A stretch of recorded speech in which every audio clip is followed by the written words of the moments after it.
une organisation qui rassemble 250 structures associatives, fédérations départementales et qui regroupe environ 25 000 membres sur l'ensemble du territoire régional. C'est aussi une association qui est force de proposition au cœur des politiques publiques et également force de contestation avec les actions en justice que nous menons pour faire respecter le droit. Cette double identité se retrouve dans notre logo, le hérisson, piquant d'un côté, arrondi de l'autre.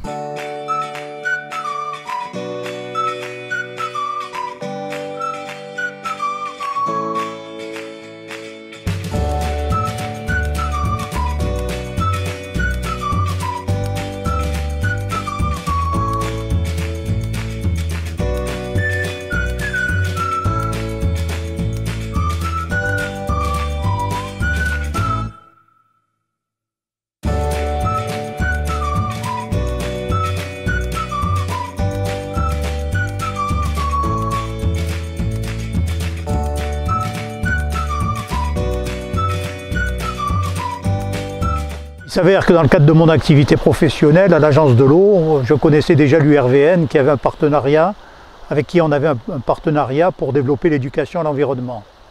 Et à la fin de mon activité professionnelle, une de mes collaboratrices m'a conseillé de me rapprocher de l'URVN pour continuer à travailler dans les domaines de l'environnement. Ce qui aujourd'hui est la caractéristique de FNE, c'est la reconnaissance des acteurs. Et ça, pour moi, c'est une grande fierté parce que j'y ai un petit peu contribué quand même. La reconnaissance des acteurs, que ce soit des acteurs institutionnels, mais d'une façon générale de tous les acteurs qui sont concernés par les problématiques d'environnement et de développement durable.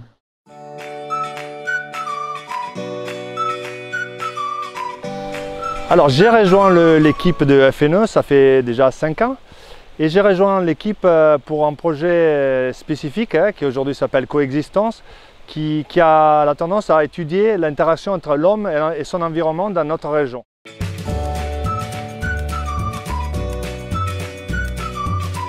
C'était à l'occasion d'un projet qui se déclarait près de chez moi, un centre de stockage de mâches fer qui devait donc venir s'installer à Barème, le village où j'habite.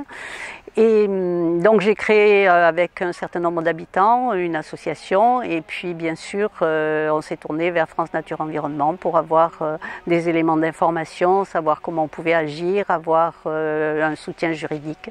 Et voilà, on a adhéré, j'ai adhéré en tant que présidente d'une association locale et ensuite on a résolu la question, le problème a été effacé et je suis restée à France Nature Environnement le reste du temps. Donc ça fait maintenant plus de 30 ans.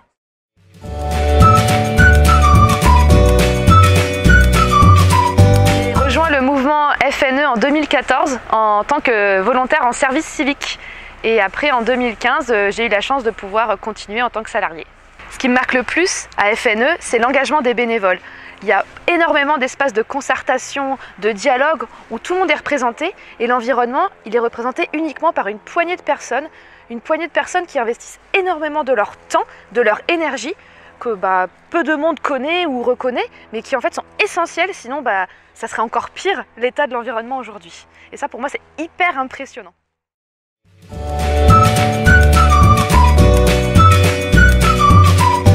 Ont été importants dans mon engagement dans la lutte antinucléaire. La lutte antinucléaire dans les années 1980, donc avec les grands noms comme Plogoff, comme Le Pèlerin, des grands mouvements, et d'autres mouvements qui étaient plus locaux, comme à Chinon, en Indre-et-Loire, où j'ai commencé comme forestier, et au pied de 3 centrales nucléaires au départ et 7 à la fin. Et ce mouvement est un mouvement extrêmement dur. Lorsqu'on parle des mouvements contestataires actuellement, on a vécu les mêmes choses et les mêmes attitudes à ce moment.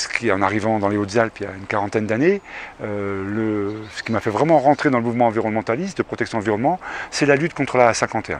La lutte contre l'autoroute A51, qui a été vraiment un mouvement important dans les Hautes-Alpes, que nous avons gagné, puisque la 51 n'a jamais été finie et ne sera jamais finie.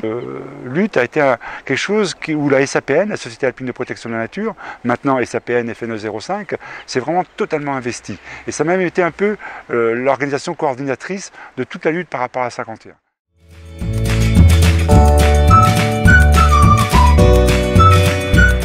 À la fin de mes études, j'ai eu envie de m'engager dans l'environnement, et notamment dans les Hautes-Alpes. Et à ce moment-là, il y a eu une offre de service civique qui s'est ouverte à la SAPN, et donc j'ai postulé en tant que service civique, puis en tant que je suis devenue salariée au mois d'août 2020. Un des événements marquants de mon passage à la SAPN, maintenant FNE 05, c'est justement ce passage dans la Fédération France Nature Environnement qui s'est fait au mois d'août 2020.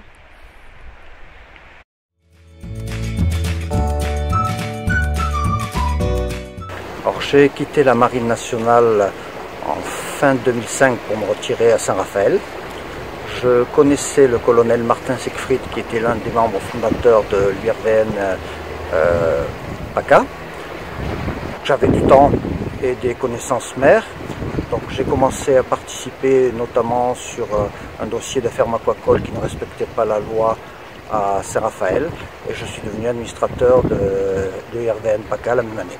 Alors avec TDVN 83, nous faisons surtout de l'éducation à l'environnement, et depuis plus de 10 ans, et nous avons sensibilisé beaucoup de monde, principalement des enfants, mais aussi du grand public et des élus.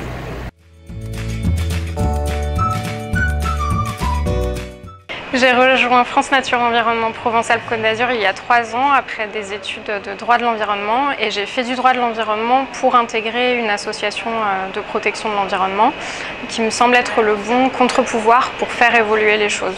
L'expertise juridique de FNE Provence-Alpes-Côte d'Azur est l'un des éléments qui fait que les associations adhèrent chez nous et travaillent avec nous. Et donc c'est vraiment enrichissant au quotidien de parvenir à faire avancer les choses sur le terrain en lien avec ces associations locales, de les renseigner, de les former et ensuite d'aboutir à des victoires juridiques sur toutes les thématiques.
Collectif. Émotion et partage. Bouillonnant. L'engagement. Échange. Une grande famille. Le futur. Alors, passionné. Acteur de changement. Une grande famille de hérissons. Engagé pour le territoire. La persévérance. La maison pilote de l'environnement. Une force qui doit grandir. Il nous faut une jeunesse qui a une vision d'avenir. Nos décideurs n'ont pas une réelle vision d'avenir. Ils ont une vision d'avenir à échéance de mandat, on s'en rend bien compte. Or, l'évolution de la nature et l'évolution de notre territoire est beaucoup plus lointaine. Il nous faut une vision beaucoup plus prospective.